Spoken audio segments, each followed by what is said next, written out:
Nunca estamos sós. Marcelo César pelo Espírito Marco Aurélio. Amor e Equilíbrio Audiobook. Sexta parte. Final. Sim, Leocádia tem procurado casa para mim, mas não tenho encontrado nada que me satisfaça. Maria Helena está bem encaminhada. Vocês estão indo bem e serão muito felizes. Mário encontrou Clarice, uma flor de criatura. Leocádia e eu nos tornamos grandes amigos, estamos nos entendendo melhor do que nos últimos 30 anos. Ambos se livraram de um fardo. O casamento sem amor não traz bons resultados. A união entre duas pessoas é coisa séria. Infelizmente, a maioria ainda está cheia de ilusões e se frustra com rapidez. É cada vez mais raro encontrar pessoas que estejam unidas pelo laço do amor. Eu não conheço nenhuma. Gustavo espantou-se. E o que diz da união de sua filha comigo e da união de Mário e Clarice? É diferente. Vocês estão se conhecendo agora. Tem muita lenha para queimar. Eu acreditei no amor. E hoje? Não sei. Só senti amor por uma única mulher em toda a minha vida, e olhe que tive minhas escapadas durante o casamento. E por que não vai até onde está essa mulher? É coisa do passado, Gustavo. Faz muitos anos. Era como se eu e ela fôssemos uma única coisa. Isso é amor mesmo. Afinal, amar é reconhecer que nossas almas são na verdade uma só. Concordo, mas não acho que sentirei isso de novo. Em cada mulher com que me envolvia eu procurava sentir o que aquela mulher despertou em mim. Mas não encontrei ninguém, e acho que as coisas ficarão para outra vida, como minha filha costuma dizer. Você acredita em reencarnação, não é mesmo? Acredito. Não sou de frequentar reuniões ou de estudar, mas o assunto me fascina. Achava que era coisa de gente pobre, dependente, mas muitos amigos meus, nascidos em berço esplêndido, como dizemos, são estudiosos da espiritualidade. Aliás, meus amigos mais prósperos são os espiritualistas. É verdade. Por que me pergunta isso? Bem, Eugênio, sabe que mantemos reuniões aqui em casa e estou sempre em sintonia com os amigos espirituais. Sim, sei. Maria Helena me conta histórias fascinantes. Eu também tenho uma para lhe contar. Como assim? Não quero me intrometer, mas percebo que está na hora de parar de sofrer. Não sente que está na hora de acabar com esse vazio que o consome, antes que ele acabe com você e se arrependa amargamente no futuro? Eugênio remexeu-se nervosamente no sofá. Não sei o que quer dizer. O poder de transformação está dentro de você. É isso mesmo, você está pronto para mudar. Você tomou a iniciativa, teve a coragem de romper com um casamento infrutífero, que só trazia infelicidade tanto para você quanto para Leocádia. Vocês merecem a felicidade. Em seu caso, Eugênio, como tomou a iniciativa, a vida o está recompensando. Como assim? Você plantou a semente, chegou aos 50 anos, olhou para trás, achou que deveria parar com tudo e mudar. Divorciou-se, está procurando a felicidade de alguma maneira. De que adiantou fazer tudo isso? Nunca terei o que quero. E o que você quer? Eugênio fitou um ponto indefinido no escritório. Após derramar uma lágrima, disse: Quero meu amor de volta. Gostaria de reencontrá-la livre, disposta a me perdoar.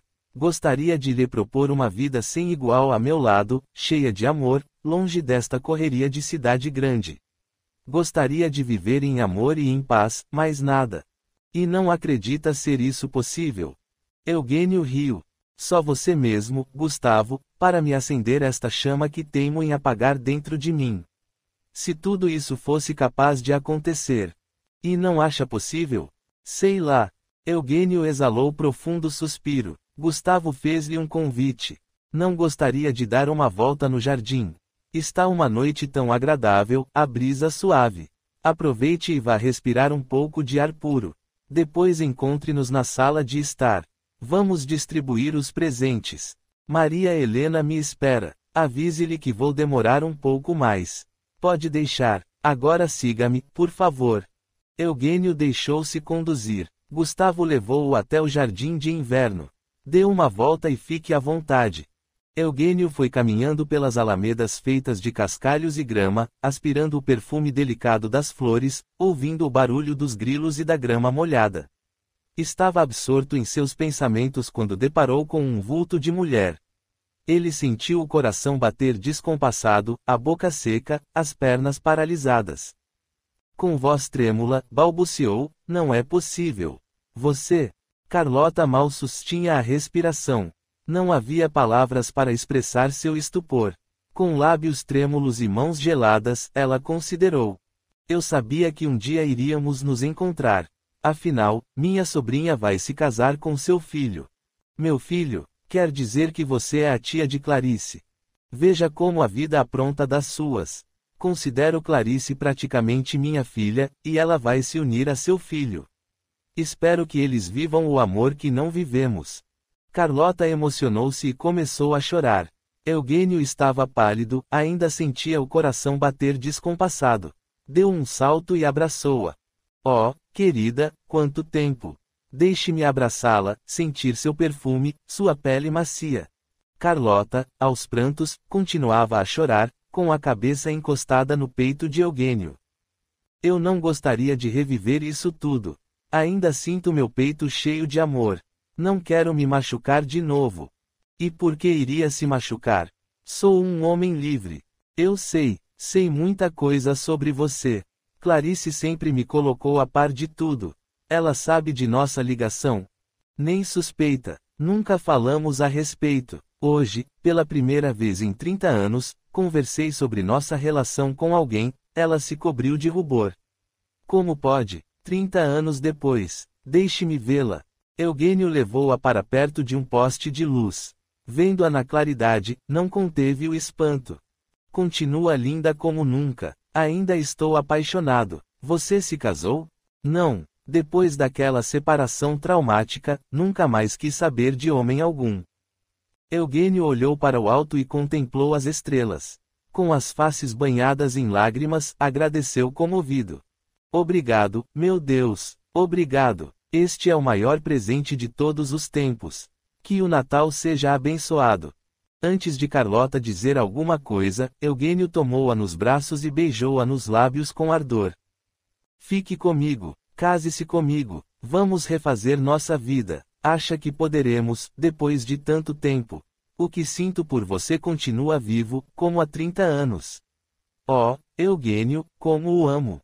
Carlota deixou-se envolver novamente nos braços do amado. Próximo do casal, o espírito de Euatáquia sorria vitorioso. O casal seguiu de mãos dadas até a casa e Euatáquia seguiu-os com o olhar. Gustavo estava na porta do jardim de inverno. Como se sentem depois de tantos anos separados? O brilho nos olhos de Eugênio e Carlota era indescritível. Ambos os rostos estavam iluminados, e seus lábios traduziam alegria e felicidade. Abraçados, foi Eugênio quem respondeu: "Agora acredito em Papai Noel. Este foi o melhor presente que ganhei em toda a minha vida. Gostaria que entrassem e se juntassem aos demais. É quase meia-noite. Maria Helena e Clarice vão levar um susto. Esta eu quero ver." Os três riram sonoramente e entraram. Os demais estavam conversando na sala e, com a chegada de Eugênio e Carlota, abraçados, todos ficaram mudos, estáticos. Clarice deixou entrever um sorriso. Ela tinha razão, sua mente não havia delirado. O que ela suspeitava acabava de se mostrar real.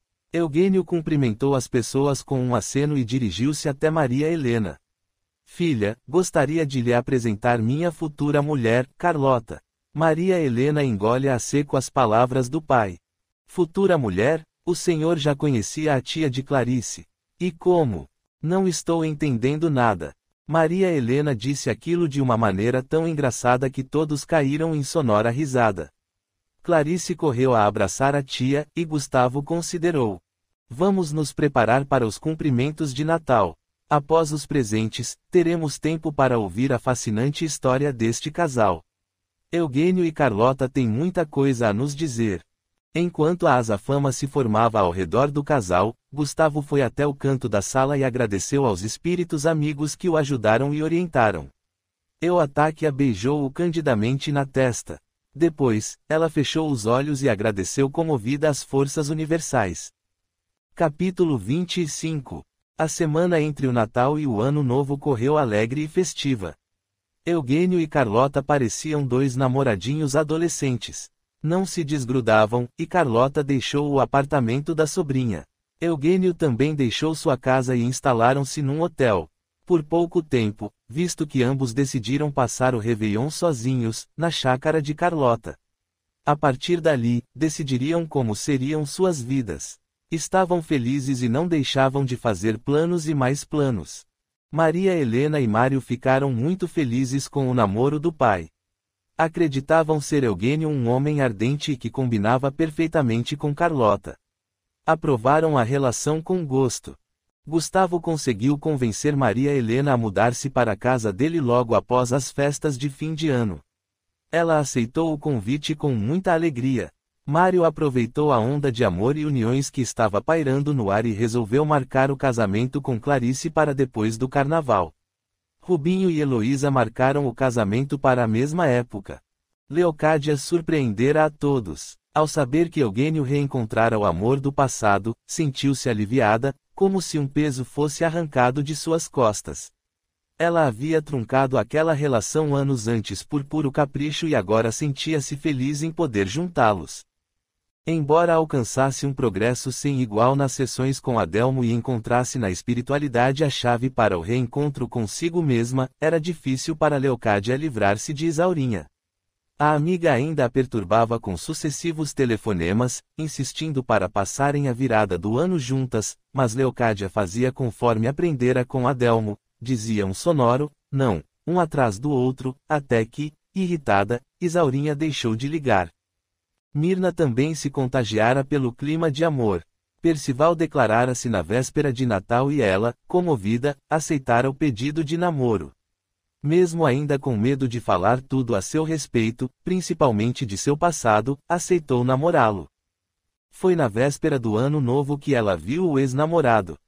Ela resolveu comprar um biquíni novo, pois Percival a convidara para passar o Réveillon em Angra dos Reis, na casa de amigos. Ao sair cantante e feliz da loja, deu de cara com Heitor abraçado a uma moça. Meio sem jeito, cumprimentou o casal, como vai? Ótimo, como sempre. Esta aqui é Rita. Oi, disse a moça, displicente. Oi, Rita, tudo bem? Vamos indo. Essa é Mirna, de quem lhe falei. A menina deu um risinho abafado. Ah, é ela, mas é tão bonita. Mirna sorriu. Aposto que ele disse que eu era feia. Disse mesmo.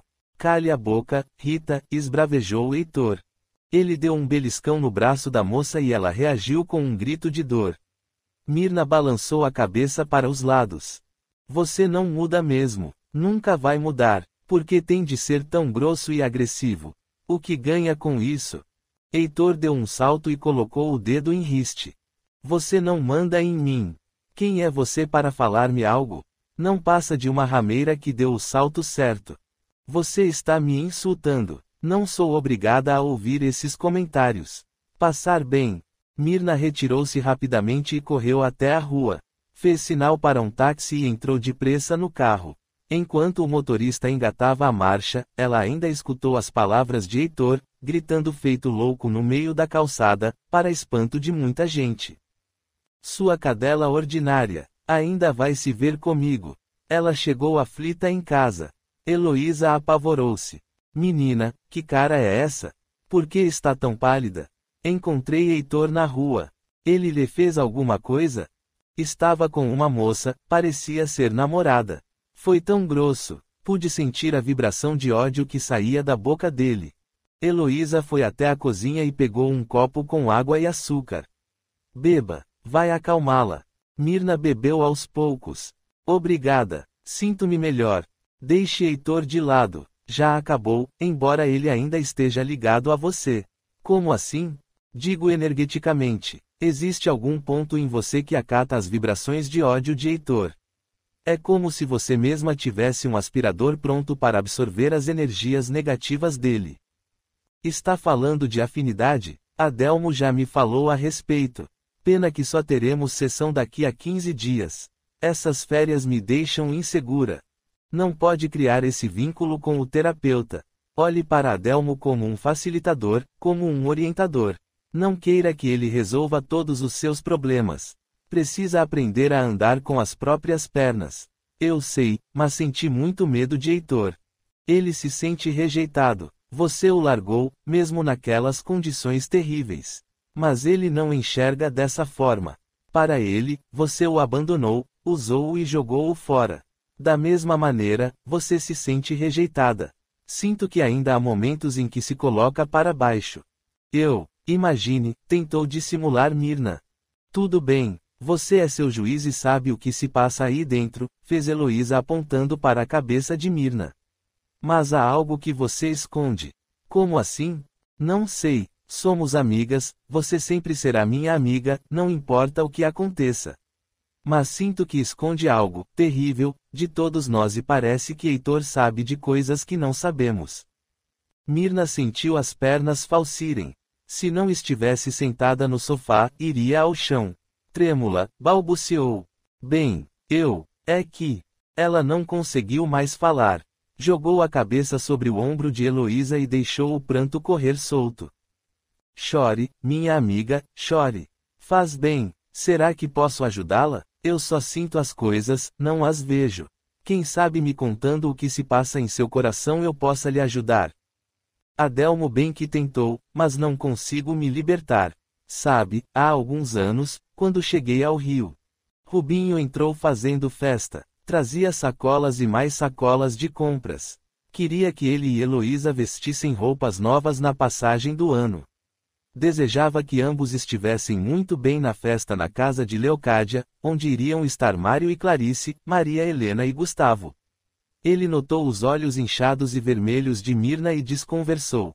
Ora, e então, Mirna, comprou aquele biquíni escandaloso. Ela limpou o nariz com as costas da mão. Olhou para Heloísa, respirou fundo e respondeu com um sorriso tímido. Comprei um bem bonitinho. Percival quer me ver linda em Angra. Vai arrasar. Aí o velho não vai aguentar. Vai pedir sua mão. Longe disso. Estamos apenas namorando. Ele a paquera desde que entrou na empresa. E vocês não estão mais na idade de namorar, noivar e depois casar, não é mesmo? Os três riram. Mirna estampou lindo sorriso. Só você mesmo, Rubinho, para me deixar alegre. Vou tomar um banho e me arrumar. Percival vem me apanhar logo mais. Quando Mirna entrou no banheiro, Rubinho correu até Heloísa, em voz baixa, o que foi? Ela encontrou Heitor na rua. Parece que ele a xingou, para variar. Isso está virando caso de obsessão de encarnado, não acha? Não sei. Quando Mirna começou a falar, senti uns arrepios. Não sei, mas sinto que Heitor não está bem. Que Deus o proteja. A noite chegou gloriosa. O céu do Rio de Janeiro estava carregado de estrelas e Heitor pressentia que a virada do ano seria repleta de alegria e felicidade. Ele estava se sentindo o máximo. Havia gastado quase todas as economias naquele cruzeiro chique ao redor da Baía de Guanabara. Fizera questão de ir sozinho, pois acreditava poder encontrar uma moça de sociedade e se fazer impressionar. Torcia por encontrar alguém que gostasse dele, e assim ele mostraria aos falsos amigos quem era o melhor. E Mirna ainda iria suplicar para voltar a seus braços. Ele antegozava o prazer de ver Mirna em seus braços quando uma senhora pisou sem querer em seu pé, ao entrar na embarcação. Heitor deu um grito sentido, ai! Desculpe, não tive a intenção, machucou. Foi quando ele notou tratar-se de mulher conhecidíssima da alta sociedade carioca. Engoliu a dor que o salto-agulha provocara em seu pé e ensaiou um sorriso.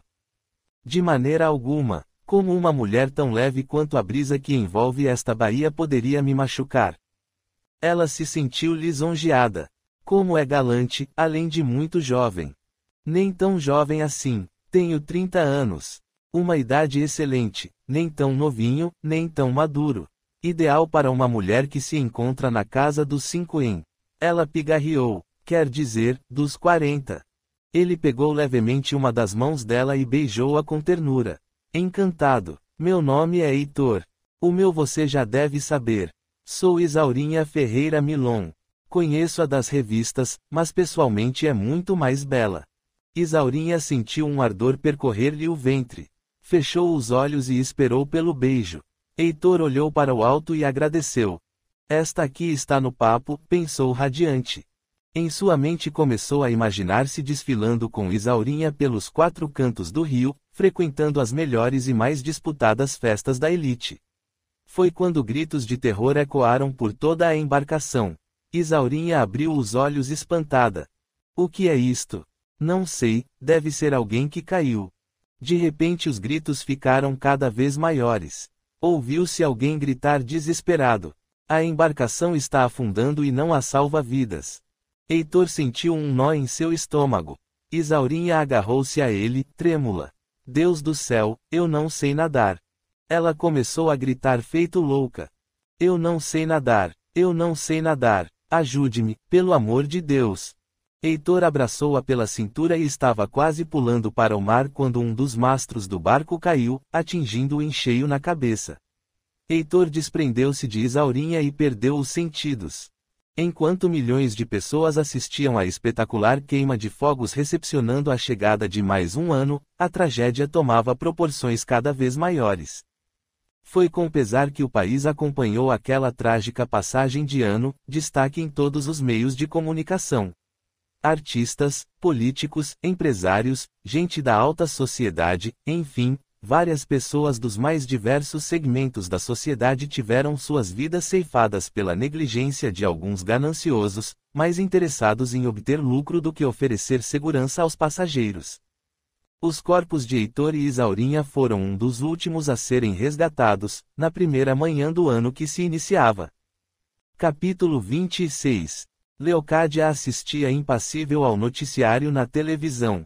Estava chocada. Olhava os corpos enfileirados, envoltos em plástico preto. Uma lágrima escorreu pelo canto do olho ao ouvir, entre os nomes das pessoas mortas, o de Isaurinha. Meu Deus! E eu até senti ímpetos de ir. Eu poderia estar entre os mortos. Mário abraçou-a. Calma, mãe. Não fique assim. Veja como a vida lhe protegeu. Não era sua hora ainda de partir para o plano espiritual. Chegou o momento de Isaurinha. Em vez de ficar imaginando o que teria acontecido à senhora, vamos fazer uma prece. Nesta hora esquecemos de rezar, e um tipo de morte assim deixa o espírito perturbado. Está certo, meu filho. Que maneira de começar o ano, não é mesmo? A vida tem suas regras, mãe. As pessoas que partiram tinham de ir. Veja que houve sobreviventes. Estavam conversando quando o telefone tocou e Lisete atendeu. Era a ligação de um funcionário da Paladar para Maria Helena. Ela atendeu e, após alguns minutos, desligou o telefone, com pesar. Heitor está na lista dos mortos. Leocádia perguntou espantada. Quem é Heitor? Um funcionário da Paladar. Quer dizer, ele foi demitido há uns 15 dias, mas não assinou a demissão. Recebeu o dinheiro, foi tudo meio confuso. Vou falar com Rubinho. Precisamos localizar seus parentes. Clarice interveio. Os únicos parentes de Heitor são o pai e o irmão. Eles não se falam há anos, pelo que sei. Acho que devemos ligar para eles mais tarde. Tia Carlota tem contato com Ivan, irmão de Heitor. Podemos fazer o que for possível, cuidar da identificação e liberação do corpo, coisas assim. Eu posso fazer isso, disse Rubinho, logo que entrou na sala. Eu vou com você, ajuntou Mário. Vão e nós ficaremos bem, tornou Gustavo. Vamos ficar em oração para que tanto a amiga de Leocádia quanto Heitor despertem bem no mundo espiritual. Rubinho e Mário saíram naquela manhã para o reconhecimento e liberação do corpo de Heitor e para os preparativos do velório e enterro, que correria por conta da Paladar. Leocádia chorava sem parar. Agradecia a cada instante por estar viva e por não ter aceitado o convite de Isaurinha. Embora acreditasse na vida após a morte, não se sentia preparada para deixar a terra. Pela primeira vez, sentiu uma vontade enorme de estudar, de crescer, de realizar, de aprender. Sentiu vontade de começar de novo, uma força estranha, mas de renovação, que nunca sentira antes na vida. Sentiu alguém passar o braço em seus ombros.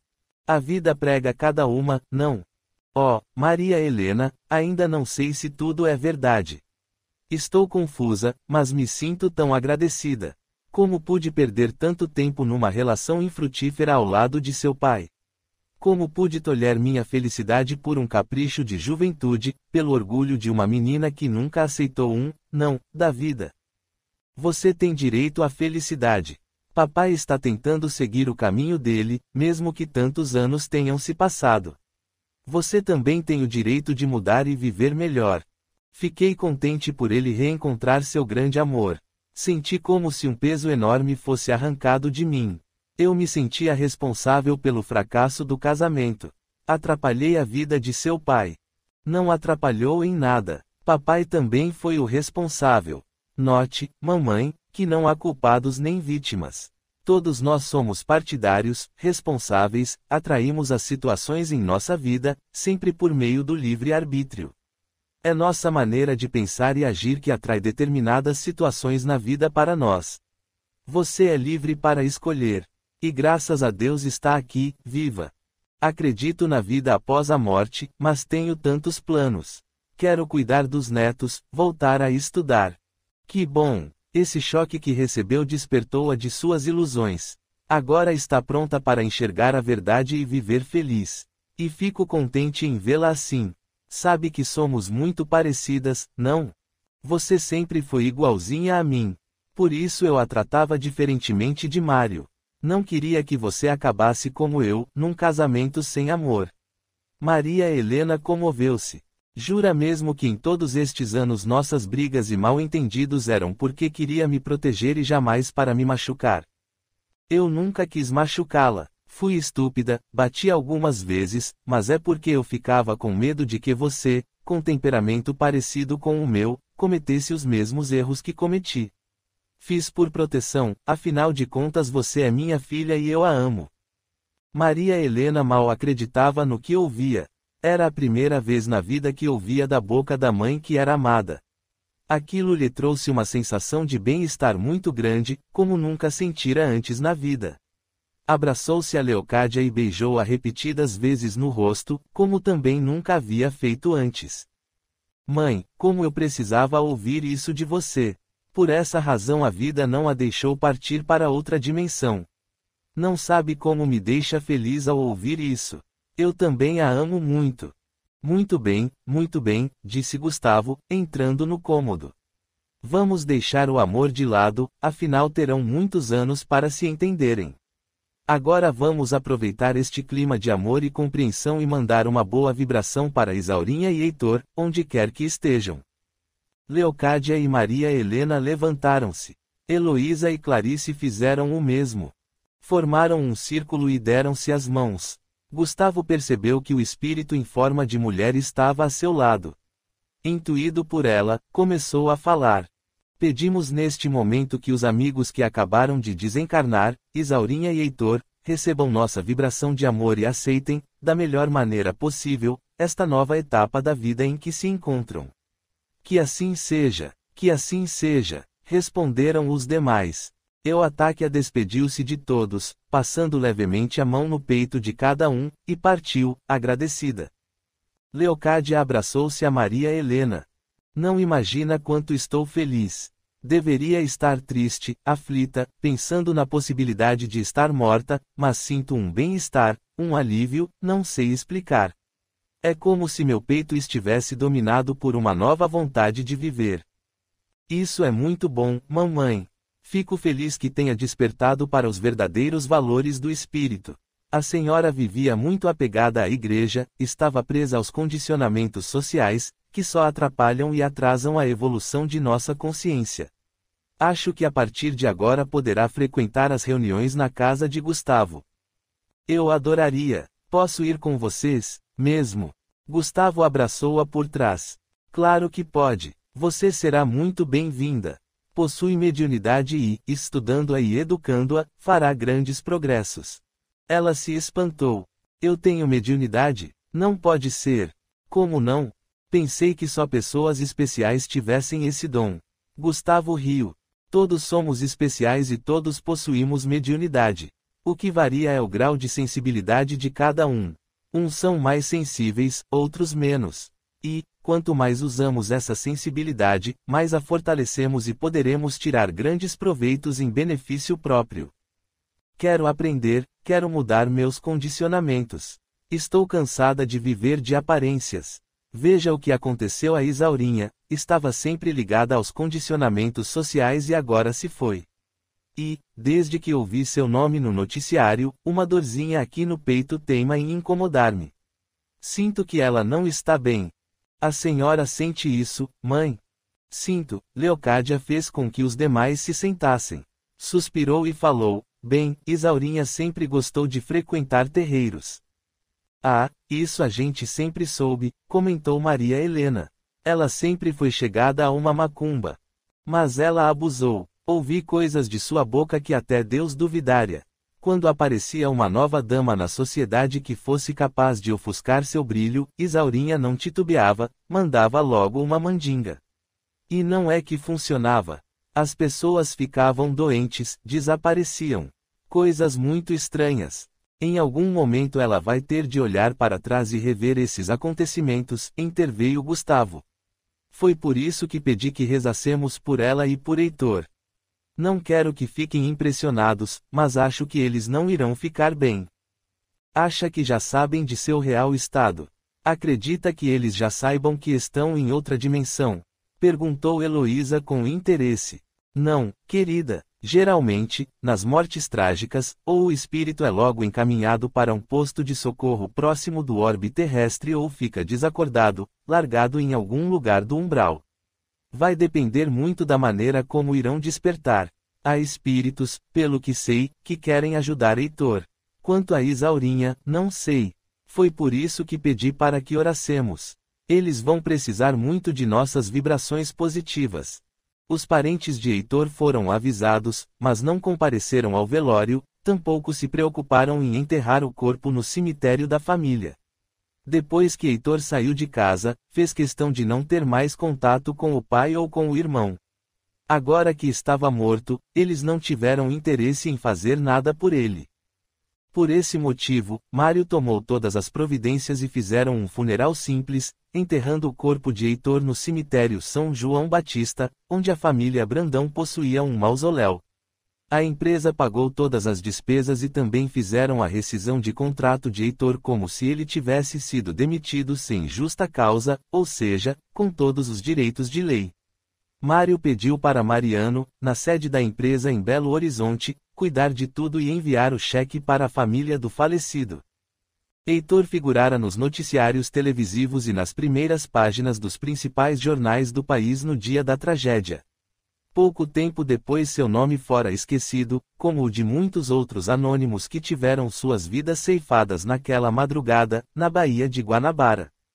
Não foi o que aconteceu com Isaurinha Ferreira Milon. Conhecida nacionalmente, seu nome ainda foi destaque por muitos dias. Seu velório foi manchete nas emissoras de televisão e o enterro foi disputadíssimo. Toda a nata da sociedade brasileira ali estava, no primeiro dia do ano, vestindo roupas pretas caríssimas e óculos escuros importados, os rostos contorcidos, fingindo, na maioria dos casos, uma dor profunda. Um mês depois da tragédia o nome de Isaurinha também deixou de figurar nos jornais, revistas e emissoras de televisão. Agora, o país preparava-se para um ano agitado politicamente, quando, pela primeira vez em quase 30 anos, os brasileiros iriam finalmente eleger seu presidente pelo voto popular direto. Rubinho e Heloísa casaram-se logo após o carnaval. Uma semana depois, chegou o dia de Mário e Clarice se unirem pelos laços do matrimônio. Gustavo cedeu sua casa na Gávea para a cerimônia, mas Leocádia fez questão de que os noivos se casassem nos jardins de sua mansão. Mirna, uma das madrinhas de Clarice, estava terminando os últimos retoques juntamente com Maria Helena. Estou tão feliz. Percival tem me dado tanta alegria. Você é uma mulher de sorte. Ele a adora. Olhe que eu o conheço há anos, desde menina, e nunca o vi tão devotado e apaixonado. Você tem poder de fogo. Mirna riu descontraída, enquanto tentava colocar um lindo brinco de brilhantes que Percival lhe dera naquela semana. Maria Helena, sabe que fiquei um pouco chateada com a morte de Heitor, mas depois senti um alívio tão grande. Não sei o que poderia ser de minha vida se ele estivesse vivo. Eu penso diferente. Como assim? Maria Helena estava com a fisionomia séria. Enquanto terminava de se maquiar, disse: se tivesse de resolver alguma questão com ele, preferiria que estivesse vivo. Pelo menos saberia onde ele está, poderia ter meios seguros de me defender. Mas morto, e se ele estiver solto por aí? Como você vai lidar com essa situação? Myrna bateu 3 vezes na madeira. Vire essa boca para lá. Eu, na verdade, não tenho nada a resolver com ele. Quer dizer, terminamos, ficou um clima hostil, mas ele até estava com uma namoradinha quando nos vimos pela última vez. Por que viria atrás de mim? Não sei, conversaram depois que você saiu do apartamento dele. Deus me livre, isso era impossível. Acho até que Heitor estava envolvido com alguns espíritos bem vulgares. Não havia clima para conversa. Ele também não me procurou mais, principalmente depois do incidente no escritório. Fiquei sabendo, ainda bem que estava com Gustavo. Não precisei ver esse escândalo. Mas fiquei intrigada com uma coisa. Myrna terminava de ajeitar os cabelos e colocava uma gota de perfume em cada pulso. Com o quê? Por que Heitor a atacou com tanta veemência? Por que a xingou de rameira para baixo? O que ele ficou sabendo que o deixou tão fora de si, segundo o que Heloísa e Clarice me contaram? Myrna sentiu o sangue fugir-lhe das faces. Tinha pavor só de imaginar que alguém de seu novo círculo social descobrisse seu passado podre. Aquilo poderia colocar fim às suas novas amizades, a seu trabalho e, pior de tudo, poderia arrancar-lhe o homem que ela sinceramente começava a amar. Não, isso ela não poderia deixar acontecer. Ela não iria perder tudo por conta de um erro do passado. Embora continuasse frequentando as sessões com Adelmo e as reuniões espirituais na casa de Gustavo, sentia-se culpada e suja por aquilo a que se submetera anos atrás. E o único que descobrira a verdade foi Heitor. Mas, graças a Deus, ele estava morto e Myrna se sentia protegida. Ela se lembrou de Freitas, o porteiro, porém ele estava tão distante de sua vida que não chegava a ser uma ameaça. Maria Helena percebeu que Myrna ficou parada, olhando um ponto indefinido no quarto. Chamou-a algumas vezes, até que ela respondeu, balbuciando: que foi? Ei, saiu de órbita. Onde estava este tempo todo? Nada, estava pensando na vida. O que foi que perguntou mesmo? Leocádia naquele momento entrou no quarto, esbaforida: estamos atrasadíssimas. Os convidados estão chegando. Vamos, meninas, até as noivas já estão prontas. Estamos indo, mamãe. Mais 5 minutinhos e estaremos prontas. Myrna inalou o ar pelas narinas e expirou profundamente, numa forma de agradecimento. Leocádia a salvara de uma conversa que não gostaria de travar naquele momento. Fingiu estar calma e tranquila, contudo, dentro de si, vibrava uma gigantesca onda de inquietação. O medo e a culpa a massacravam, criando buracos em sua aura. Somente os mais sensíveis seriam capazes de perceber o real estado de Myrna. A maioria das pessoas pensaria que ela estivesse um pouco abatida, nada mais. Elas terminaram de se aprontar e deixaram o quarto. Sentado na cama estava um vulto negro de homem, olhos esbugalhados e vermelhos de ódio. Uma baba espessa escorria pelo canto de seus lábios. Ele gargalhava sem parar, como se tivesse achado um tesouro. Você facilitou as coisas e eu a achei ordinária. Estava atrás de você e não conseguia encontrá-la. Agora sua culpa me nutre, e eu vou me vingar de todos, começando por você. Era o espírito de Heitor, ensandecido, fora de si, gargalhando feito um louco, pronto para perturbar e sugar as energias de Myrna. Capítulo 27. Logo que Heitor e Isaurinha perderam os sentidos, seus espíritos foram arrancados e jogados no umbral. Por dias, ambos ficaram desacordados e sem serem molestados por quem quer que fosse, devido às vibrações provindas das orações feitas por Gustavo e os outros quando souberam do desencarne de ambos. Uns 20 dias depois, os dois acordaram. Heitor sofria uma dor aguda na cabeça e sentia o sangue escorrer-lhe pela fronte. Isaurinha via-se sufocar e sentia as vestes rasgadas e molhadas. Ambos mantiveram as últimas impressões registradas na hora da morte. Isaurinha mal conseguia enxergar à sua frente, e foi se arrastando naquele lugar escuro e sombrio. Começou a tiritar de frio. Sentiu uma mão forte tocar-lhe o braço. Estava afônica e não tinha como gritar, como também estava fraca demais para esboçar qualquer outra reação. Sou eu, Heitor. Você está bem? Ah, é você. Graças a Deus. Onde estamos? Não faço a mínima ideia. Estávamos no barco, ouvimos gritos. Acho que escapamos de algo pior. Será que fomos resgatados? Não sei que lugar é este. Vamos andar um pouco e tentar obter informações. Você está sangrando. Precisa de socorro urgente. Não pode ficar assim. Deixe para lá. Só sinto a cabeça doer. Noto que sua garganta está inchada. Parece que engoli um barril de água. Às vezes penso que irei sufocar. Mas consigo me levantar. Heitor levantou-se e estendeu a mão para Isaurinha. Passou o braço pela cintura dela. Apoie-se em mim. Vamos procurar informações. Começaram a andar por uma trilha, como se estivessem num vale semiárido. O cheiro às vezes se tornava acre e azedo, e por algumas vezes tiveram de parar de andar. Estavam muito fatigados. Após algumas horas, avistaram uma mulher, cabelos engordurados, vestes maltrapilhas. Isaurinha deu um salto e perguntou: como faço para chegar à Barra da Tijuca? A mulher deu uma gargalhada, deixando entrever os poucos dentes escuros em sua boca. Barra. A madame quer ir até a Barra. Infelizmente estou sem motorista hoje. Isaurinha irritou-se. Estou sendo educada e pedindo informações. Por acaso sabe com quem está falando? Nem imagino. Pois bem, sou Isaurinha Ferreira Milon, a socialite mais requisitada do Rio de Janeiro e talvez de todo o Brasil. A mulher deu outra gargalhada e soltou um palavrão. Depois disse: estou pouco me lixando para sua posição social. Aqui não existe isso, não. Acho que ainda não sabe o que lhe aconteceu. E o que me aconteceu? Antes de a mulher responder, um homem de quase 2 metros de altura, com uma capa preta e algo parecido com um capacete guarnecido por 2 chifres, apareceu montado sobre elegante cavalo. Estava vestido como um viking, com escudo e lança. Sua voz parecia fazer o chão tremer. Isaurinha, ao vê-lo, agarrou-se a Heitor. O cavaleiro gritou: estava procurando você, Isaurinha. Faz 20 dias que estou com sua ficha. Sabia que estaria por estas bandas. Tem de me acompanhar. O chefe quer vê-la. A mulher correu em disparada.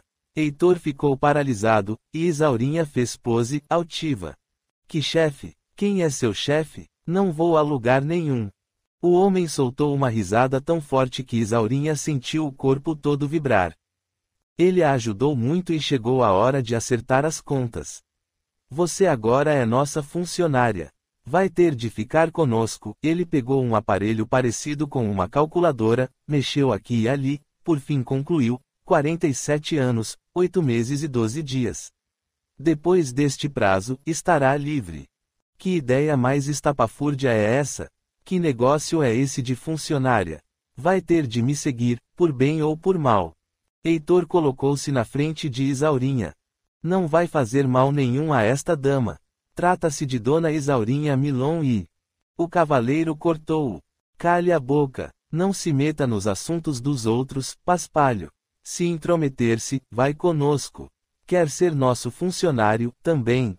O homem falava com tanta raiva que Heitor acocorou-se num canto. Empurrou Isaurinha e respondeu, trêmulo: faça o que quiser, não tenho vínculos com essa mulher. Isaurinha gritou colérica: desgraçado, você me paga. Quando voltar para casa, vou acabar com você. O Rio de Janeiro saberá como tratá-lo depois do que eu disser a seu respeito. Antes que Heitor respondesse, o cavaleiro ordenou: agora suba no cavalo e vamos. O chefe nos espera. Isaurinha ficou estática. Parecia conhecer aquela voz. O cavaleiro leu o pensamento dela e respondeu: é isso mesmo, sou eu. Não disse há algum tempo que você iria trabalhar muito? Pois bem, chegou sua hora. Mesmo lembrando-se da noite no terreiro de Pai Mané e sentindo o medo quase paralisá-la, gritou enraivecida. Não vou subir, sou uma dama. O cavaleiro não esperou mais. De trás de sua capa tirou uma rede, das usadas por pescadores, e jogou-a sobre Isaurinha. Ela se debateu, entretanto, quanto mais se mexia, mais ficava presa à rede. Gritava sem parar, enraivecida. O cavaleiro deu um nó na rede, prendeu-a numa das selas do cavalo e partiu, arrastando Isaurinha pelo chão. Foi estarrecido que Heitor assistiu à partida de Isaurinha. Ela se debatia e urrava de dor conforme seu corpo atritava o solo duro. Heitor podia sentir o cheiro de pele queimada. Um horror sem proporções. Isaurinha chorava, gritava de dor e implorava para que o homem parasse, mas em vão. Aos poucos, os gritos dela foram se perdendo, foram sumindo, e tanto ela quanto o cavaleiro desapareceram no meio do vale escuro. Heitor sentiu medo. Aquela cena o chocara tanto e ele sentia o corpo tão fatigado que logo adormeceu. Acordou 3 dias depois. Olhou para os lados e não podia acreditar, estava numa cama. Olhou para o lado e viu pequena cômoda. Sobre ela, uma jarra com água e um copo.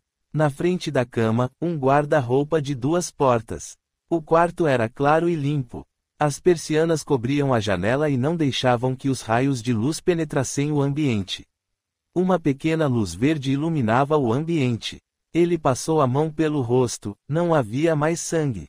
Aos poucos levantou-se, fitou sua imagem no espelho, atrás da porta. Estava com um pijama azul claro e com bom aspecto. Antes de vir qualquer pergunta à sua mente, a porta abriu-se. Como vai, Heitor? Quem é você? Sou Denise, a enfermeira. Gostou do quarto? Adorei. Puxa, tive um sonho tão estranho. Na verdade, estava numa embarcação, ela virou, depois me vi com uma senhora que conheci no barco e estávamos num lugar horrível. Quando estamos nesta dimensão, os sonhos parecem verdadeiros, até somos capazes de senti-los. Que hospital é este? Um dos prontos socorros ligados à cidade de nosso lar. Já ouviu falar dela? Heitor passou a mão pelo queixo. Acho que não. Fica no Rio de Janeiro. Bem, para dizer a verdade, ela fica acima do rio. É como se fosse o Rio de Janeiro, mas em outra dimensão, entendeu? Mais ou menos. Bem, Valdo logo vai chegar. Atrasou-se porque houve um grave acidente e ele teve de socorrer muitas vítimas. Quem é Valdo? Nosso chefe. Ele supervisiona esta área. Ah, sei. Se quiser, pode banhar-se. Denise indicou a porta do banheiro, no fundo do corredor. Além de tomar banho, gostaria de comer algo. Estou com fome. Bom sinal. Vou providenciar um lanche para você. Fique à vontade. Denise saiu e Heitor foi tomado pela curiosidade.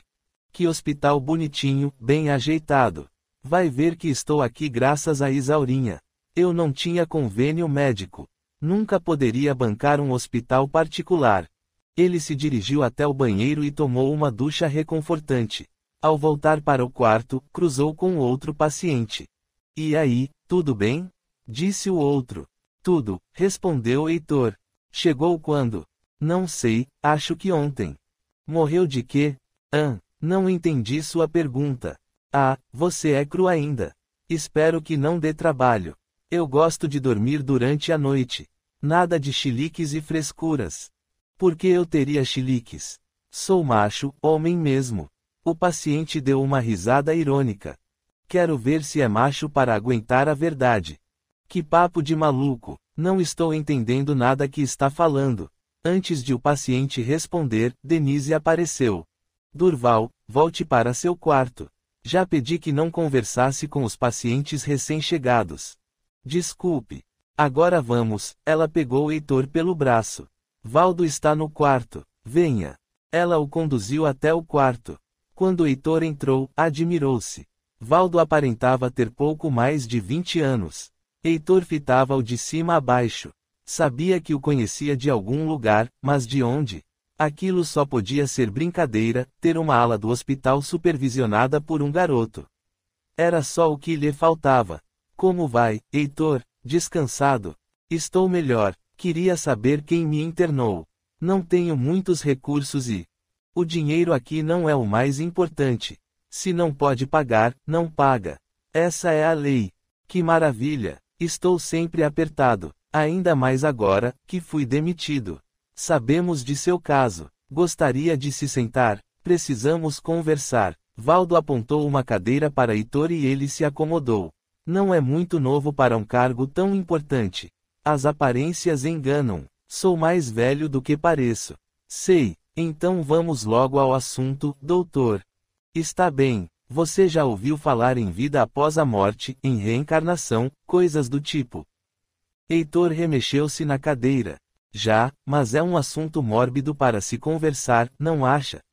Por quê? Porque não gosto de nada ligado à espiritualidade. Não vejo, não sinto, então não posso acreditar. Sei, mas como você enfrentaria a morte? Que pergunta mais besta, doutor.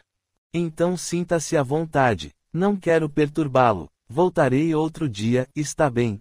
Não, não. Vamos continuar a conversa. Não sou moleque. Acho que, quando vem a morte, tudo se acaba e pronto. Deixamos de respirar, paramos de sofrer e ponto final. Mais nada? Acho que não. Então não tem graça viver, não acha? Por quê?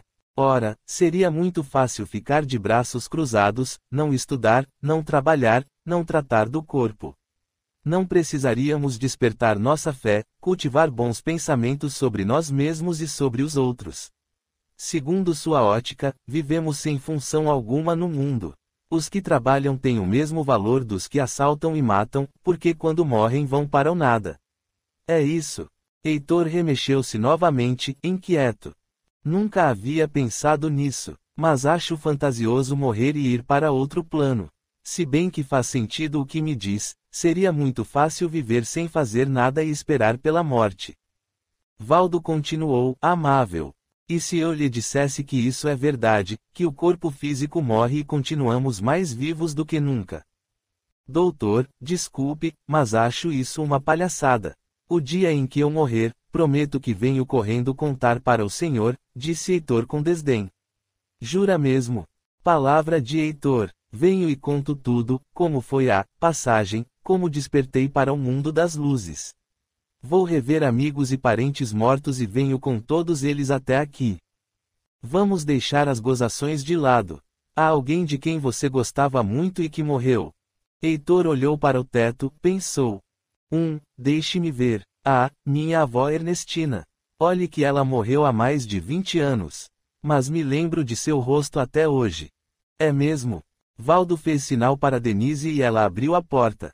Na soleira surgiu uma senhora de baixa estatura, com cabelos brancos presos em coque, pele lustrosa e sedosa. Possuía um sorriso encantador. Ela se dirigiu até Heitor e, abrindo os braços, disse em tom amável. Meu neto querido, quanta saudade! Heitor sentiu o ar lhe faltar. Ele empalideceu, o coração batendo descompassado. Não pode ser. Isto é ilusão de ótica, uma brincadeira de mau gosto. Por que faríamos isso com você? Você se parece com minha avó, mas ela tinha o rosto carregado de rugas. Melhorei bastante desde que cheguei. Quis manter os cabelos brancos porque sempre gostei desta cor. Mas prefiro um rosto sem rugas e sem marcas de expressão. Heitor levantou-se inquieto. Vamos parar com esta besteira. Querem me contar onde estou? Quero saber o que aconteceu comigo. Ernestina piscou para Valdo, pegou na mão de Heitor, porém ele se afastou, com medo. Ela fitou o neto. Como foi sua passagem de ano? Gastei os tubos. Torrei todo o meu dinheiro num cruzeiro. Eu sei. E como foi a virada? O que fez no primeiro dia do ano? Heitor mordeu os lábios. Virava os olhos de um lado para o outro. Tentava buscar na memória a continuidade das cenas, todavia só se lembrava dos gritos, do corre-corre e de uma batida forte na cabeça. Ernestina continuou. E depois da batida na cabeça? Você acordou e viu a queima de fogos? Como foi? Não consigo me lembrar. Tente. Não consigo. Parece que minha mente estacionou. Depois da batida, lembrou-me de um sonho com Isaurinha, aliás um sonho terrível. Heitor, seu corpo físico morreu, mas seu espírito continua vivo. Não está conversando comigo, sua avó. Há quanto tempo eu deixei a terra? Estou conversando, sinto meu corpo. Tomei banho e sinto fome. Como posso estar morto? Seu corpo astral é uma cópia de seu corpo físico. Quando morremos, mantemos os mesmos hábitos, temos as mesmas vontades de quando estávamos encarnados. Tudo é um ciclo, e o seu se encerrou agora. Precisa renovar suas atitudes, crescer, aprender novos valores e, quem sabe, ter uma nova oportunidade de reencarnar na Terra.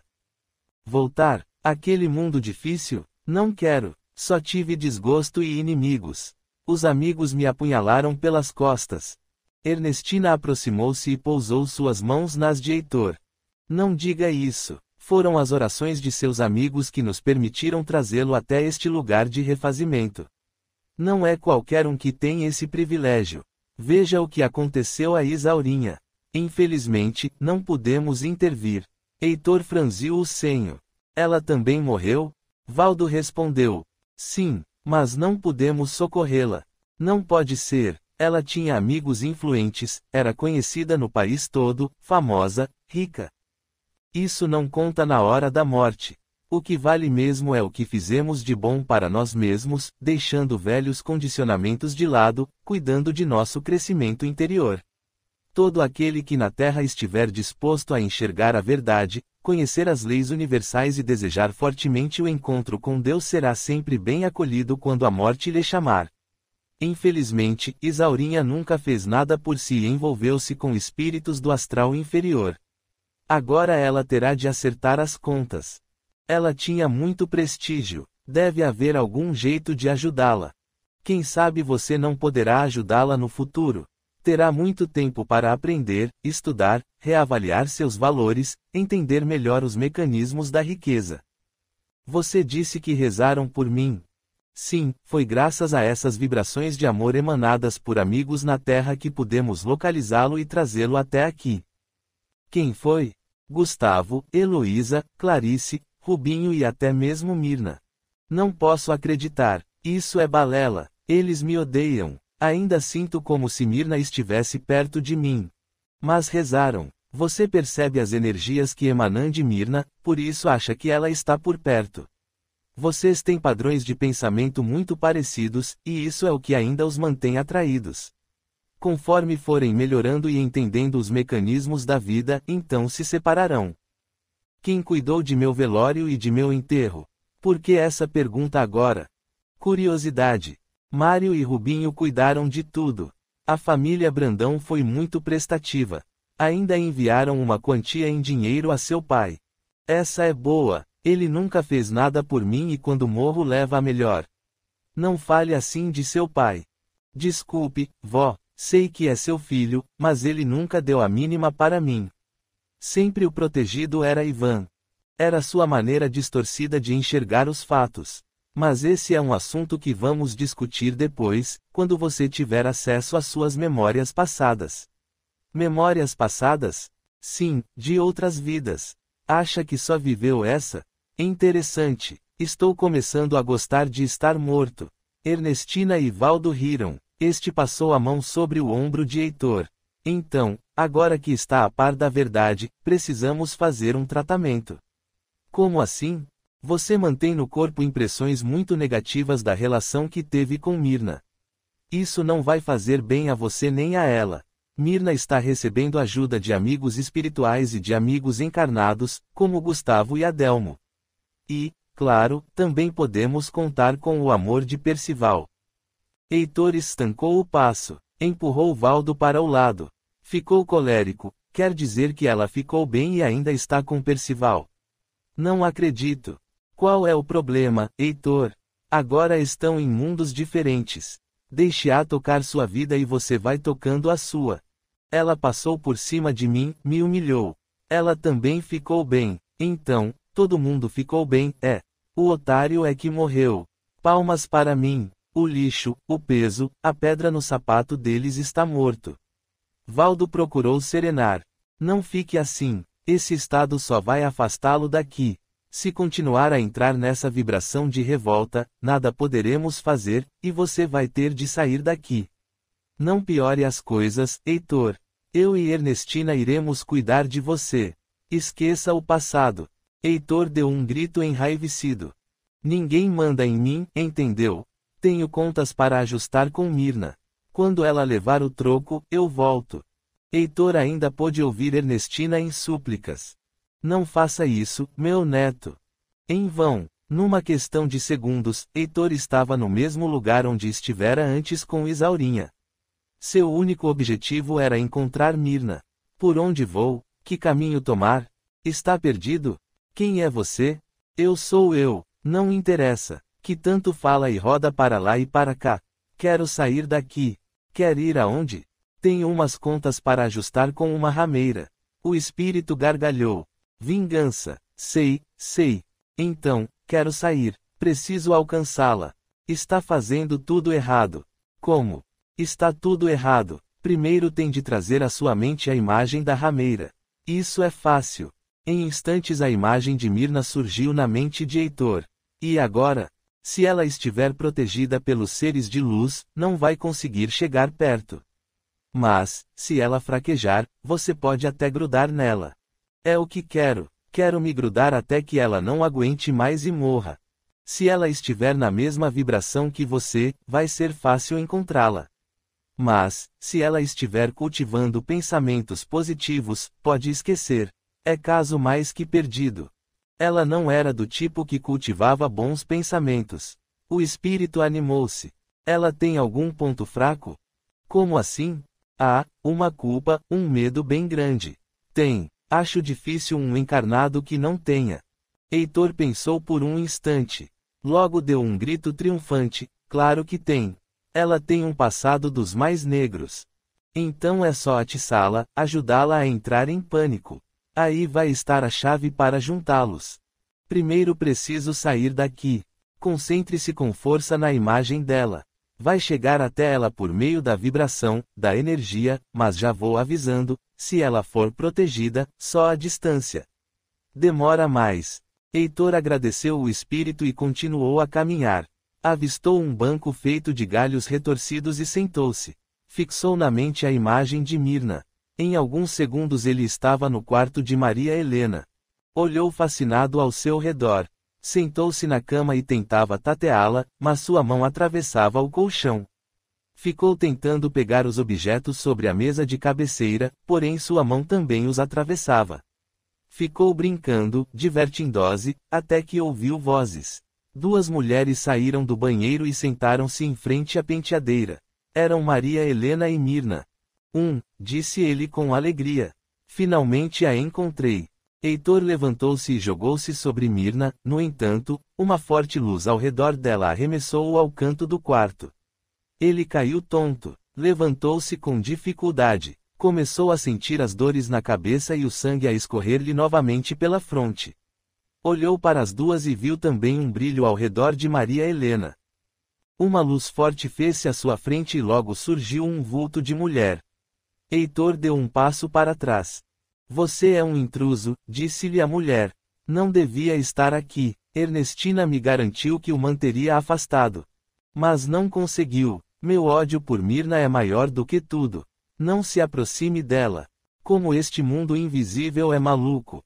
Uma rameira merece proteção? Que loucura! Quem é você para julgar? Já não bastam as surras violentas que ela levava. Não a maltratou além da conta. Agora chega. Vai estudar, crescer, preparar-se para uma nova jornada. Não se meta com Mirna. Se estou aqui, é porque ela ainda está ligada a mim. Ela não pode ter melhorado tanto assim. Nesse instante Maria Helena perguntava sobre o incidente no escritório. Aos olhos dos encarnados, Mirna conseguiu mascarar sua vergonha. Todavia, para Heitor, o show começava naquele momento. Conforme Mirna ia se cobrindo de culpa e medo, a luz ao seu redor ia diminuindo de intensidade. Eotáquia tentou a todo custo afastá-lo, mas não pôde fazer muito. Ela orou e seu espírito alçou voo até o pronto-socorro, a fim de conseguir ajuda. Heitor deliciou-se com a fraqueza de Mirna. Gargalhava sem parar. Uma luz em tom marrom formou-se ao redor dela, e foi com facilidade que ele se grudou a ela. Agora você não escapa, vadia. Morri por sua causa. O espírito de Heitor praticamente se colou ao campo energético de Myrna. Ela foi descendo as escadas e começou a sentir dores na cabeça e enjoo. Maria Helena assustou-se. O que foi? Não está passando bem? Não sei, estou com uma dor de cabeça tão forte. Vou pegar um comprimido. Maria Helena acomodou Myrna numa poltrona. Gustavo estava na sala e sentiu energias estranhas no ambiente. Fechou os olhos e concentrou-se. Pouco depois ele viu claramente o espírito de Heitor ao lado de Myrna. Ligou-se a seus mentores e logo 2 deles apareceram à sua frente. Gustavo perguntou: o que posso fazer? Ele está ligado a ela porque ela assim o permite. Sinto-me impotente. Um dos guias sugeriu. Ele não pode nos ver por causa da vibração, mas pode ver você. Tente conversar mentalmente com ele. Chame-o. Foi o que Gustavo fez. Mentalmente dirigiu-se a Heitor. Por que está fazendo isso? Heitor assustou-se. Olhou com espanto para Gustavo e este lhe fez sinal afirmativo com a cabeça. Como pode me ver? Estou morto. Heitor, tenho a mediunidade bem desenvolvida. Posso vê-lo e ouvi-lo, mas não vai me deter. Tenho contas a ajustar.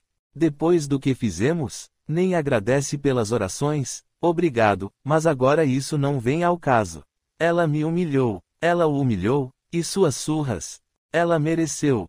O guia dirigiu-se a Gustavo, sem que Heitor percebesse. Já sei o que vamos fazer. É delicado, mas acho que vai valer a pena. Mantenha Heitor aqui na sala e convença-o de que Myrna precisa estar bem para o casamento. Depois da festa, faremos com que ela adormeça e vamos desencaixar seu perispírito do corpo físico. Vamos levá-los os 2 até nosso lar e esclarecer algumas coisas. O que acha? Fico preocupado se alguém tentar acordá-la.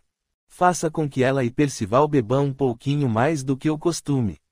A bebida ajuda a deslocar mais facilmente o corpo astral do físico. Uns goles de champanhe somente. Amanhã, ela vai achar que teve um sonho, mais nada. Gustavo concordou. Está bem, farei o que pedem. Ele conversou bastante com Heitor, que por fim cedeu. Está bem, mas não vou ficar na sala. Tenho de estar por perto. Ela não me escapa. Tudo bem, mas desgrude-se dela. Não vê que um fio escuro os liga? Heitor olhou em sua cintura e viu que da altura de seu estômago saía um fio que se ligava ao estômago de Myrna. Impressionante. Estamos ligados? Infelizmente, sim. Isso já vem de outras vidas. Um dos 2 deverá ceder e mudar, então esse nó energético sumirá como num passe de mágica. Eu é que não vou ceder. A vagabunda terá de pastar muito. Está certo, mas deixe-a em paz até a festa acabar. Fique à vontade. Pode ter certeza de que esse fio que os liga não vai se desprender agora. Sossegue. Heitor convenceu-se, por fim. Afastou-se e Myrna registrou sensível melhora. Maria Helena veio com uma aspirina. Tome. Myrna pegou o comprimido e o pôs na boca. Bebeu um pouco de água e o engoliu. Preciso estar bem. Vamos correr. O casamento já vai começar. Myrna levantou-se e foram para o altar lindamente decorado, nos jardins da casa de Leocádia. Eugênio foi padrinho de Mário, Carlota foi madrinha de Clarice. Ambos foram muito discretos e se comportaram como amigos. Leocádia realmente percebeu que nada sentia por Eugênio, a não ser respeito. Agora, como ex-casados, estavam reavaliando suas crenças. Eugênio procurava resgatar os anos que estivera afastado de Carlota. Leocádia procurava aceitar as coisas como eram. Agora estava mais próxima de Maria Helena, e isso a deixava muito feliz. Fazia planos para depois do casamento de Mário e Clarice. Tinha reformas para fazer na casa, móveis a serem trocados, enfim, tinha com o que se ocupar, além, é claro, de frequentar com assiduidade clínicas de rejuvenescimento e as reuniões na casa de Gustavo. A presença de Carlota na festa não incomodou Leocádia. De uma certa maneira, ela se sentia aliviada e com paz na consciência. Sentia-se a responsável por ter afastado o casal, e agora era com prazer que os via reunidos. Os convidados não perceberam o envolvimento de Eugênio e Carlota, que naquela noite eram apenas o pai do noivo e a tia da noiva. Após a cerimônia, muito bonita, seguiu a festa com alegria. Uma orquestra fora contratada para entreter os convidados. Um magnífico jantar fora servido e assim a festa caminhou até alta madrugada. Após a despedida dos convidados, os recém-casados dirigiram-se até um hotel na cidade e no dia seguinte embarcariam rumo ao Nordeste em viagem de lua de mel. Eugênio e Carlota foram para o apartamento de Clarice, que deveria ser entregue naquela semana à imobiliária. Carlota ajeitaria o resto da mudança para a sobrinha e partiria rumo a Minas Gerais, acompanhada de Eugênio, que já deixara os negócios nas mãos dos filhos. Ele queria, de agora em diante e mais do que nunca, dedicar-se àquela relação de amor.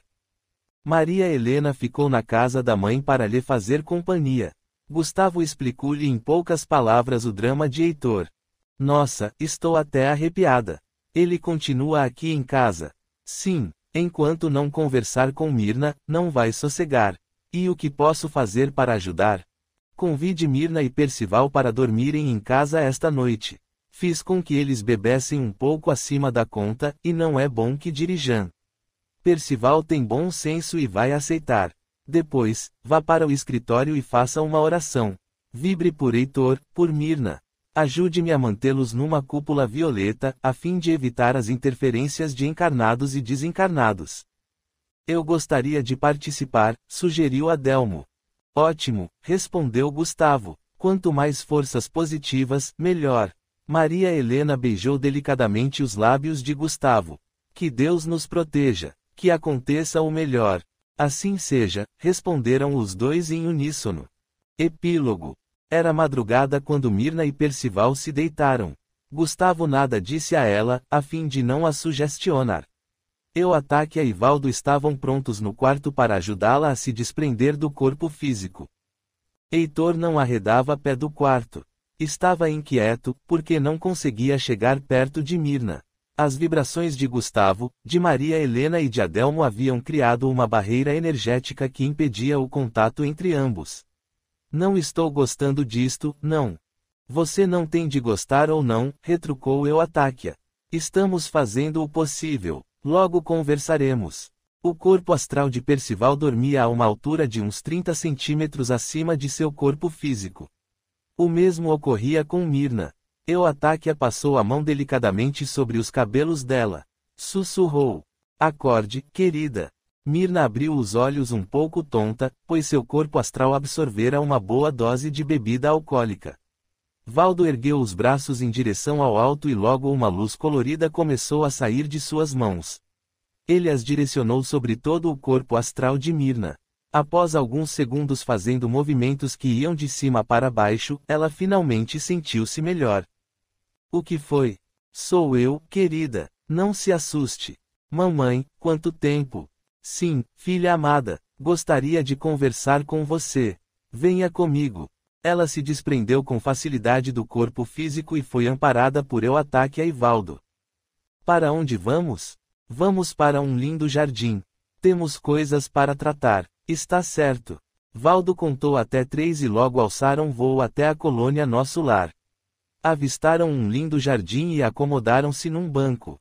Heitor vinha acompanhado dos 2 mentores de Gustavo. Sentaram-se num banco bem em frente àquele em que estava Mirna. Como posso falar, com todos vocês aqui em volta? Ela está meio grogue, nem sabe que estou aqui. Valdo, educadamente, convidou-o a ficar em silêncio. Veja, Heitor, gostaríamos de esclarecê-lo de alguns fatos. Poderia olhar para esta tela à sua frente. Que tela? Num instante, uma tela em forma de cristal líquido apareceu à frente de Heitor e Mirna. A princípio ela estava escura, mas aos poucos foi mudando de cor, até que imagens se formaram. Heitor assistia àquilo como a um filme. Logo, um homem montado sobre um cavalo apareceu, ofegante e irado. Ei, eu conheço esse cara. Mas, sou eu. Como pode ser possível? É outro homem, mas sinto que ele sou eu. Valdo tranquilizou-o. Sim, é. São imagens de sua última encarnação na Terra, antes desta. Preste atenção. E a história continuou. Heitor correu até a porta de um grande casarão. Saltou do cavalo com maestria e correu para a sala. Tia, não pode mandar Hilda e Cecília para o convento. Isso não. Elas são minhas enteadas, vociferou Vani. Estou fazendo o que é melhor para todos. E, além do mais, Cecília quase destruiu meu primeiro casamento. Ou pensa que casei com o pai dela por amor? Isso faz parte do passado. Vani ria feito louca. Faz parte do passado uma ova. Cecília seduziu meu primeiro marido. Ela não presta. Ela era garota, não tinha noção. Chega. Elas vão para o convento e pronto. Mas Hilda vai se casar com Pedro, e eu estou apaixonado por Cecília. Não faça isso. Jamais. Você não passa de um pé rapado. É pobre, nunca poderia se unir a qualquer de minhas enteadas. Como ousa, Leopoldo? Eu a amo. Mentira. Cecília é uma deflorada, não pode se casar. Você a quer por causa do dinheiro. Leopoldo mordeu os lábios com raiva. Farei Cecília feliz, mentiu. Não pode amar se não tem como sustentar financeiramente essa união. Prefiro vê-las num convento a vê-las casadas com 2 irmãos pobres. Agora que o conde morreu, faço o que quiser delas. Sorte grande tirou Ofélia, que se casou com Malaquias e se foi. Ela que não apareça mais por aqui. Não vou deixá-la fazer isso. Vou chamar meu primo Túlio. Talvez ele e Rosalie possam me ajudar. Chame quem quiser. Se intrometer-se, darei cabo de sua vida. Tia, como pode? Não, por favor, eu amo Cecília. As cenas iam se sucedendo mais rápidas, às vezes mais devagar, dependendo da emoção que despertavam em Heitor e Mirna.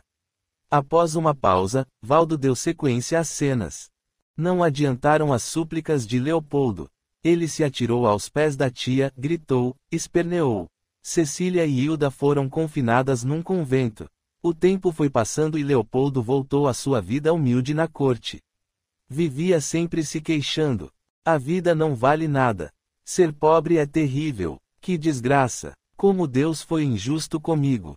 Pedro, conformado com a situação, voltou-se aos estudos e, depois de muito sacrifício, conseguiu um bom emprego numa instituição bancária. Começou a progredir. Em vez de se queixar, uniu todas as suas forças e dedicou-se ao trabalho e à renovação de seus valores morais. Uniu-se a um grupo de espíritas recém-chegados da Europa, cheio de novidades acerca das verdades espirituais. A distância entre os irmãos foi crescendo, até que Leopoldo atirou-se à bebida e aos jogos. Pedro tentou ajudar o irmão, mas não obteve sucesso. Leopoldo não o ouvia e ainda o acusava. Se ao menos tivesse tentado. Você foi um frouxo. Deixou de amar por conta daquela velha maldita. Não acho que ela seja culpada. Ela está fazendo o que acha melhor. Está protegendo as meninas. Protegendo. Você é louco. Sim, para Vani a vida no convento será melhor para as enteadas. Elas herdaram uma fortuna do pai, e a madrasta teme que elas caiam no golpe do baú. Aprendi muito com a espiritualidade. Gostaria de frequentar uma sessão? Jamais. Você é fanático. Meteu-se com um bando de ignorantes, charlatães. Quero ajudá-lo. Leopoldo levantou-se irritado. Estou cansado de um irmão frouxo. Fomos humilhados por aquela velha só porque ela tem dinheiro, e nós, não. Quem diria? Ela tem nosso sangue, tem por obrigação nos ajudar. Mas ainda vou ter muito dinheiro. É difícil, eu sei, mas, com um contato e outro aqui na corte, logo poderei ganhar um título. Pedro meneou a cabeça para os lados. Olhe seu estado, Leopoldo. Está cheirando mal, sente-se seu hálito de bebida a grande distância. Saia dessa vida sem rumo. Ninguém manda em mim. Saia daqui, vá embora. Não quero mais vê-lo.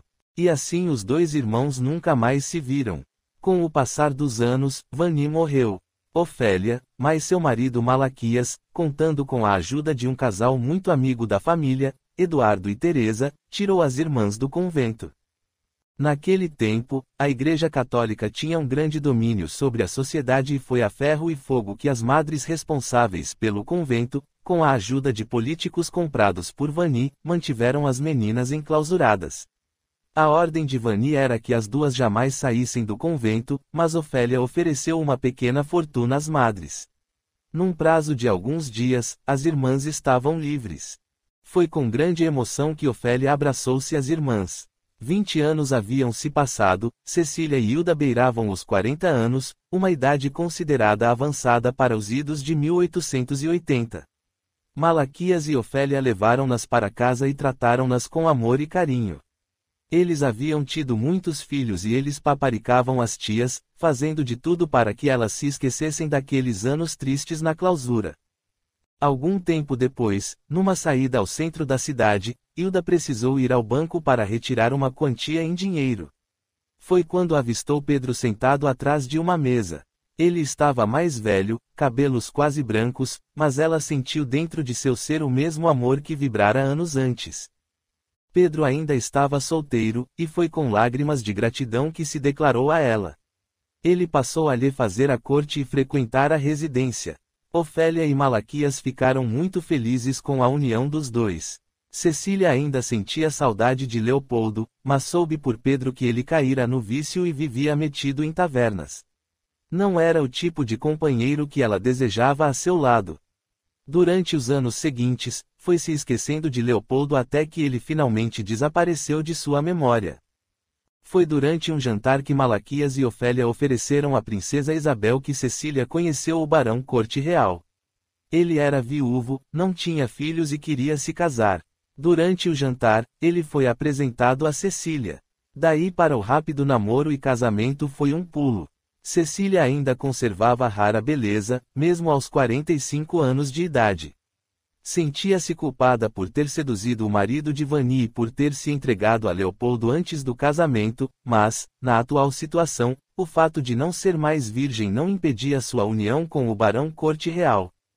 A festa de casamento foi discreta, e logo os noivos partiram em lua de mel. Um ano após a cerimônia, Cecília foi até o porto receber um lote de tecidos que encomendara da França. Ela e o barão estavam de mãos dadas, andando pelo cais, quando um homem mal vestido e mal cheiroso se aproximou. Então ficou presa num convento, não é? Por que a mentira? Cecília estremeceu. Conhecia aquela voz, mas não conseguia associá-la àquele homem de aspecto horroroso e decadente. Não sei por quem me toma. O barão interveio. Isso são modos de tratar uma dama? O homem gargalhou. Uma dama? Essa dama nada mais é do que uma rameira. Eu fui para a cama com ela, sabia? Cecília reconheceu-o imediatamente. Deu um grito de susto. Leopoldo, é você? O barão não entendeu nada. Conhece esse sujeito? De onde? Não, quer dizer, ele me fez a corte no passado, mais nada. Leopoldo explodiu em raiva. Eu lhe fiz a corte. Então dormir com uma donzela é fazer a corte. E não fui o primeiro, porque quem a deflorou foi o comendador Justino, que você tanto atiçou. Pare com isso. Não quero escutar. Você não sabe o que aconteceu. Como não? Então agora você é a baronesa Corte Real. Fui enganado. Fiquei neste estado por culpa sua. Eu não tenho culpa de nada. Você não sabe da missa 1/3. Cale essa boca, ordinária. O barão tentou intervir, mas Leopoldo estava colérico. Empurrou o barão com força e pegou um pedaço de pau. Partiu para cima de Cecília. O que vai fazer? Pelo amor de Deus, Leopoldo, deixe-me explicar o que aconteceu nos últimos anos. Cecília implorava e chorava. O barão estava caído, machucado, e tinha dificuldade de se levantar. Começou a chover e as pessoas corriam buscando proteção. Cecília gritava e pedia, por misericórdia, que Leopoldo não avançasse. Mas ele avançou. Heitor gritou. Pare. Pelo amor de Deus, pare. Não quero que essa cena se repita. Isso não posso mais aguentar. Ele se atirou no chão e começou a chorar sem parar. Fiquei anos me atormentando com essa cena. Não me mostre mais, não me mostre mais. Mirna, mesmo um pouco alheia, reviveu em sua memória todo o ocorrido. Levantou-se do banco e aproximou-se de Heitor. Eles não precisam mostrar a cena. Ela estará sempre dentro de nós. Mirna, perdoe-me. Pelo amor de Deus, perdoe-me. Eu não tive a intenção e por não ter dinheiro a perdi. Compreenda que fiquei revoltado. Valdo interveio. Acho que a noite foi de bastante proveito. Mirna, sente-se forte para se desligar de Heitor. Pude perceber que a postura de vítima em nada nos beneficia. Eu me achei fraca e assim só pude cultuar a desgraça, que resultou em mais desgraças na minha vida. Estou cansada de sofrer. Não quero mais ter medo de ser quem sou. Sinto que estou pronta para adotar posturas mais sadias. Naquele momento, o cordão denso de energia ligando Heitor e Mirna se rompeu. Eu ataque a exultou de alegria. Minha filha, como tenho esperado ouvir isso de sua boca. Desde que parti naquela vida, fiquei preocupada com seu futuro e o de Hilda. Sabia que Vani esperava pela morte do conde para fazer o que fez. Culpei-me por muitos anos. Nesta última encarnação atenuei meu sentimento de culpa ajudando Hilda. Por outras razões, só pude vibrar por você, aqui do astral. Mirna abraçou-a comovida. Suas vibrações me ajudaram muito. Sei em meu íntimo que, se não fosse sua proteção, eu teria continuado na vida mundana e não teria seguido o caminho que havia escolhido. A senhora é tudo para mim, mamãe.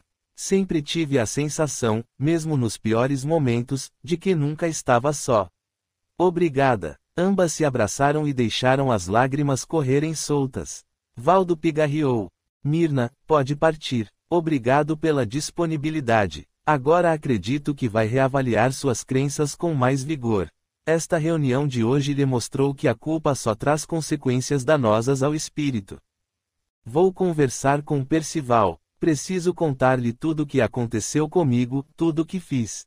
Se acha que isso vai sossegar seu coração e acabar com essas formas pensamentos destrutivas, vá em frente.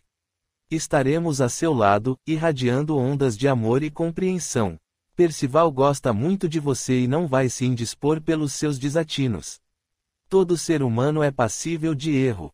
Você tropeçou e pagou um preço muito alto. Agora tem a chance de ter uma vida harmoniosa e feliz.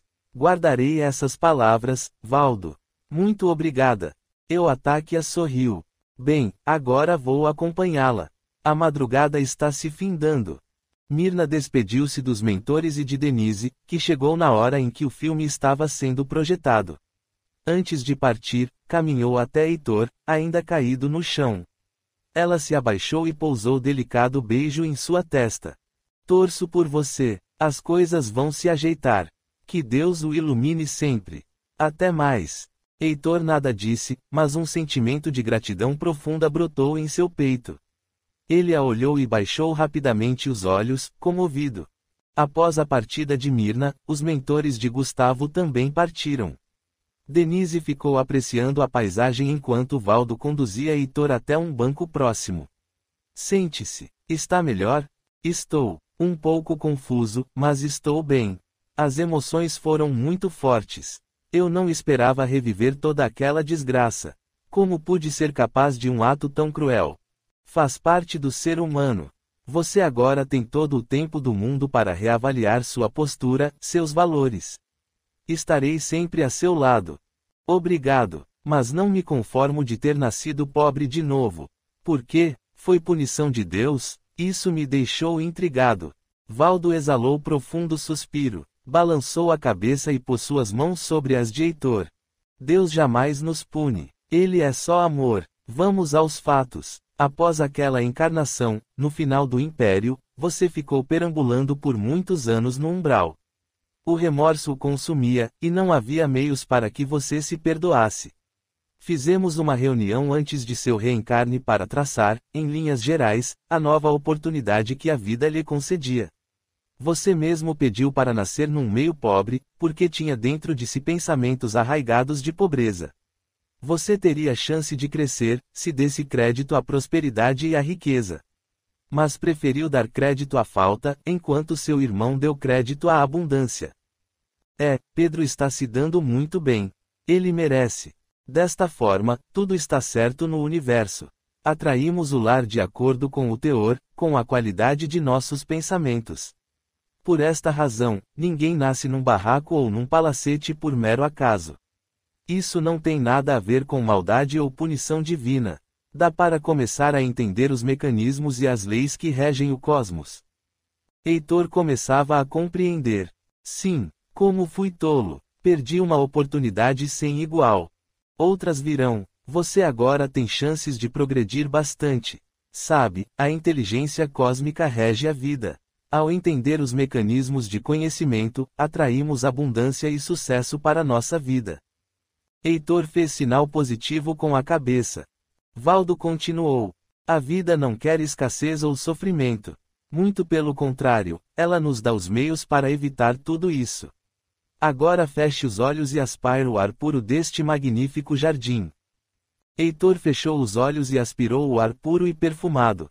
Agora abra os braços. Heitor, de olhos fechados, abriu os braços. Valdo propôs. Agora sinta a riqueza da vida.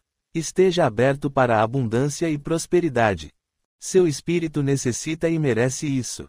Emocionado, Heitor percebeu naquele instante toda a grandeza do universo. Sentiu-se parte daquela grandeza. Abriu os olhos e abraçou Valdo. Você me mostrou o meu valor. Eu posso e quero mudar. Eu lhe serei eternamente grato. Valdo deixou que as lágrimas escorressem e banhassem seu rosto. Aquele agradecimento de Heitor era o que mais precisava ouvir, depois de anos. Foi muita emoção. Acho melhor descansarmos um pouco, o que acha? Heitor levantou-se animado. Estou precisando de um bom sono. Há quanto tempo não durmo bem? Vou para o pronto-socorro. Não, vai dormir em minha casa. Faço questão. Valdo fez sinal e uma linda moça apareceu, fazendo Heitor estremecer diante de tamanha beleza. Diana, acompanhe Heitor até a casa. O rapaz deixou-se conduzir por aquele lindo espírito iluminado. Denise aproximou-se de Valdo. Ah, que maravilha! Tudo deu certo. Você não falha mesmo, não? Disse que Heitor iria perdoá-lo, e parece que já conseguiu. Ainda temos muito o que trilhar. Eu o castiguei demais, sei que não há vítimas no mundo, mas tive minha parcela de responsabilidade. Tudo o que puder fazer para que ele progrida, farei, sem hesitar. Denise riu animada. Então não vai revelar-lhe seu nome na última encarnação? Ainda não. Heitor precisará de muito suporte, carinho, muito amor. O amor cura muitas cicatrizes emocionais. Não convém que ele saiba que eu fui Herculano, pai de Clarice. De que vai adiantar agora? Tem razão. Há fatos que não acrescentaram em nada para nosso crescimento. Fui agraciado pela vida e tive a oportunidade de ver cenas de algumas encarnações passadas. Nelas, pude perceber quanto falhei em meus propósitos de ajudar Heitor. Como o tempo aqui no astral é diferente do da Terra, tive tempo suficiente para estudar bastante, reavaliar minhas atitudes. Você é muito lúcido e mudou muito rápido. A maioria de nós levaria anos para chegar aonde você está. Tenho muito orgulho de trabalhar com você. Obrigado. Tenho dado o melhor de mim, respondeu Valdo, emocionado. Estou tão curiosa. O que quer saber? Perguntou ele, rindo sonoramente. Ah, imagino o que aconteceu com Cecília, mas não quer me contar. Você não toma jeito, Denise. Ah, me conte. Valdo soltou uma risada gostosa. Deu um beijo no rosto de Denise e prosseguiu. Bem, Leopoldo perdeu a razão. Avançou para cima de Cecília e deu-lhe violento golpe na cabeça. Ela perdeu os sentidos e caiu no mar. Morreu afogada. O barão lamentou a perda da mulher e sentiu-se responsável, impotente. Considerou-se culpado mesmo depois de morrer. É por isso que hoje ele tem por ela um instinto de proteção sem igual. Não houve punição a Heitor, mas o remorso fez com que ele, inconscientemente, programasse a morte que teve. Como vê, está tudo certo. E como? Denise empolgou-se. Mas, afinal, quem é quem? São tantos nomes que eu me perdi. Valdo deu outra risada. Ai, Denise, você é xereta. Não, fiquei muito interessada nessa história. Vou fazer meu mestrado em cima dessas personagens, posso? Claro que pode. Explicar aos recém-desencarnados o poder de destruição que a culpa imprime sobre o corpo astral é de grande valia. Mas vamos aos nomes. Leopoldo e Cecília, como você deve imaginar. São Heitor e Mirna. Isso mesmo. Hilda e Pedro são hoje Heloísa e Rubinho. O querido Malaquias e sua mulher Ofélia são Mário e Clarice. O doutor Eugênio Brandão era o conde, pai delas. E os primos Túlio e Rosali são, respectivamente, Gustavo e Maria Helena. Os amigos Eduardo e Teresa são Mariano e Antônia. Como também está na cara, o barão Corte Real é Percival.